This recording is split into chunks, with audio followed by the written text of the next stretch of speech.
Salut tout le monde, avant de commencer la vidéo, je tiens à préciser que celle-ci sera en audio.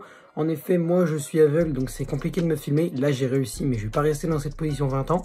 Donc du coup, je vous retrouve pour la vidéo en audio. J'espère que le contenu, lui, restera le même pour vous. Goodbye.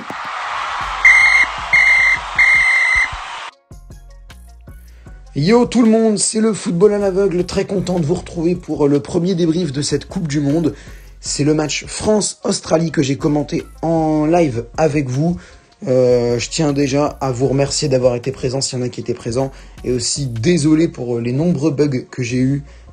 C'était un peu chiant, j'espère que demain pour Espagne-Costa Rica, ce sera pas aussi chiant parce que là on en a eu quand même une bonne trentaine de bugs Wi-Fi, donc ça a coupé pendant quelques secondes, hein, pendant 5-10 secondes ça coupait puis ça revenait, mais ça a quand même fait ça une trentaine de fois, dont une fois je crois sur un but, sur le deuxième but ça a fait ça, donc ça fait un peu chier.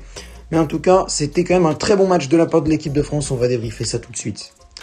Déjà premièrement je pense que au niveau du collectif, l'équipe de France est quand même pas mal, il y a des automatismes à créer en défense, mais tout au long du match on a vu que ça commençait à être de mieux en mieux. Faut presser un petit peu plus je pense, hein. Le début de match on a été un petit peu trop facile. Je pense qu'on a laissé les Australiens développer leur jeu, mais on leur a laissé de l'espace un petit peu trop, et je pense qu'on s'est mis à découvert et ça nous a mis le premier but.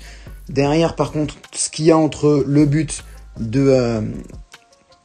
du joueur australien, j'ai plus son nom, Goodwin, entre le but de Goodwin et le but d'Adrien Rabiot, clairement faut tout jeter. C'est pas normal, il y a des trous dans la défense, offensivement on n'y arrive pas, on se fait complètement flageller par les Australiens, mais après le but d'Adrien Rabiot ça va largement mieux, on commence à développer offensivement. De toute façon on est dangereux offensivement, offensivement il n'y a rien à acheter, hein. Même entre le but de Goodwin et de Rabiot, même offensivement il n'y a rien à acheter. Je trouve que offensivement on a été très très bon. Dembélé et Mbappé sont monstrueux sur les côtés. Griezmann a été très bon. Olivier Giroud a marqué un doublé. On va en parler justement d'Olivier Giroud.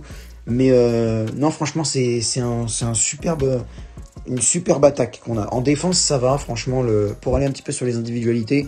Lucas Hernandez, bon il s'est blessé assez rapidement donc c'est un peu compliqué de juger.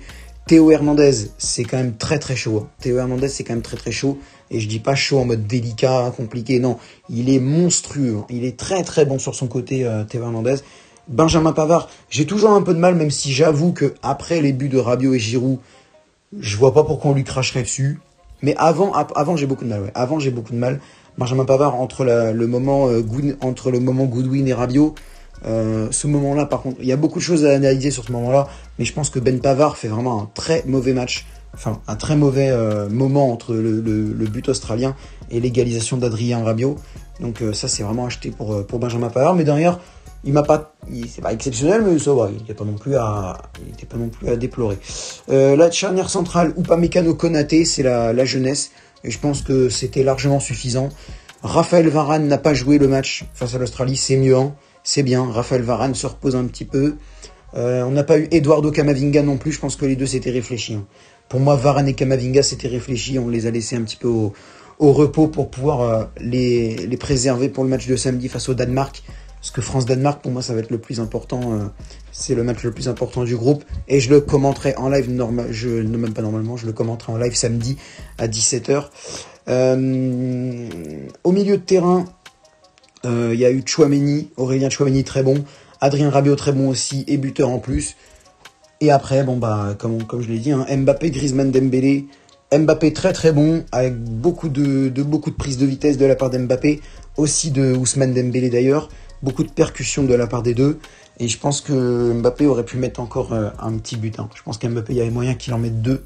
Et Ousmane Dembélé aussi il aurait pu en mettre un. Il est déjà passeur décisif sur le but de Kylian Mbappé avec un superbe centre. Donc ça c'est cool, si on a des centreurs comme ça avec Ousmane Dembélé, ça passe grave bien, ça passe largement bien. Et Olivier Giroud, faut en parler, Olivier Giroud très très bon, Olivier Giroud, doublé ce soir pour lui, et il est enfin parvenu à égaler le record de Thierry Henry. Il était à 49 buts avant le début du match, le record de Thierry Henry c'était 51 buts avec l'équipe de France. Là ça y est, il y est, 51 buts pour Giroud. Il a égalé le record de Henry. Peut-être que pendant cette Coupe du Monde, et je l'espère pour lui, il arrivera à inscrire au moins un autre but pour avoir 52 buts sous les couleurs de l'équipe de France. et passer devant Thierry Henry au classement. Ça serait grave bien pour Olivier Giroud qui est pas mal décrié mais qui sur ce match-là a fait un super match. Sans lui on gagne que 2-1 et je pense que sans lui on a un petit peu de mal à gérer notre jeu. On se met à l'abri assez rapidement grâce à lui.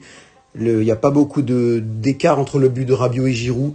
Il n'y a pas beaucoup de temps d'écart donc franchement c'est cool.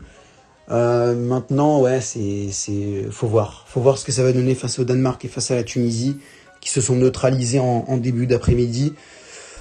Donc non, franchement, ce match me réjouit. Entre le but de Goodwin et le but de Rabiot, faut jeter beaucoup de choses. Pas l'attaque, mais faut jeter beaucoup de choses en défense. Mais après le but d'Adrien Rabiot, tout s'est remis en ordre. Et c'était très très beau, très plaisant à regarder. Dites-moi ce que vous en avez pensé, vous, de votre côté, en commentaire. Je pense que c'est tout ce que j'avais à dire sur ce match. Merci de m'avoir regardé en live une nouvelle fois. Je vous retrouve demain pour Espagne et Costa Rica, le groupe E, à partir de 16h30 ou 16h35, environ 16h30 en live. Je vous retrouve en live à partir de 16h30. Moi, je pense que c'est à peu près tout ce que j'avais à vous déclarer. Je vous dis à bientôt. Je vous dis à demain, du coup, pour Espagne-Costa Rica. N'hésitez pas à lâcher un like, à commenter surtout, ça c'est méga important, commenter pour donner votre avis sur ce match, à partager et à vous abonner en activant la cloche de notification. On est à 438 abonnés et j'essaie d'atteindre les 500 abonnés au plus vite pour l'onglet communauté. Donc n'hésitez pas à me suivre avec YouTube.